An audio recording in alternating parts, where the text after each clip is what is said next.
Hello everyone, নিকিস daily স্টোরিতে সবাইকে স্বাগত। তোমরা সবাই কেমন আছো? আশা করি ভালো আছো।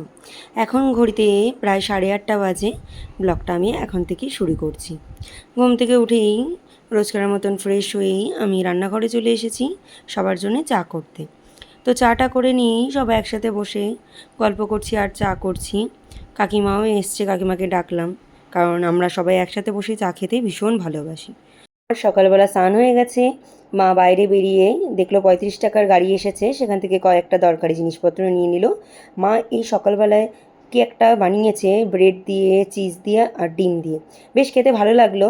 নামটা আমি ভুলে গেছি, আমি একটা ভিডিওতে শেয়ার করে দেবো। এদিকে দুপুরবেলা যেহেতু মা নিরামিষ খাবে, আজকে শ্রাবণ মাস পড়ে গেছে, মা ওদিকে ওলের ডালনা বানিয়ে নিয়েছে আর বানিয়েছে পটল ভাজা। আমার আর ভাইয়ের জন্যে চিকেন এনেছিলাম, সেই চিকেনটাই আমি রান্না করে নিচ্ছি। আমি ম্যারিনেশন করে রেখে দিয়েছিলাম মাংসটা বাজার থেকে এসেই, সেটা আমি এখন রান্না করে নেব। তো চলো রান্নাটা করে নিই। মশলাটা কষিয়েই আমি এবার মাংসটাকে দিয়ে দিলাম। মশলাটা ভালো করে না কষালে চিকেনের খেতে ঠিক ভালো লাগে না, তাই না? এটা তো আর খাসির মাংস নয়। দেখো লাল লাল চিকেন কষা রেডি হয়ে গেছে। এদিকে বাইরেও বৃষ্টি শুরু হয়ে গেছে। আমি স্নান করে চলে এলাম, এরপর খাবারটা বেড়ে নেব। দই নিয়েছি 1 বাটি আর 2-3 পিস মাংস। হলো খাওয়া দাওয়া করে নিই, আমি পরে আসছি তোমাদের সামনে।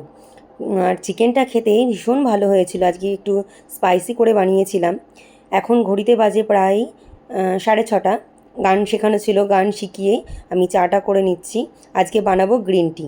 আমার তো ভীষণ ভালো লাগে গ্রিন টি খেতে। তোমাদের কার কার ভালো লাগে অবশ্যই কমেন্ট করে জানাবে। অনেকে তিতার জন্য খেতে ইচ্ছা করে না, কিন্তু আমার বেশ টেস্টটা ভীষণ ভালো লাগে গ্রিন টির।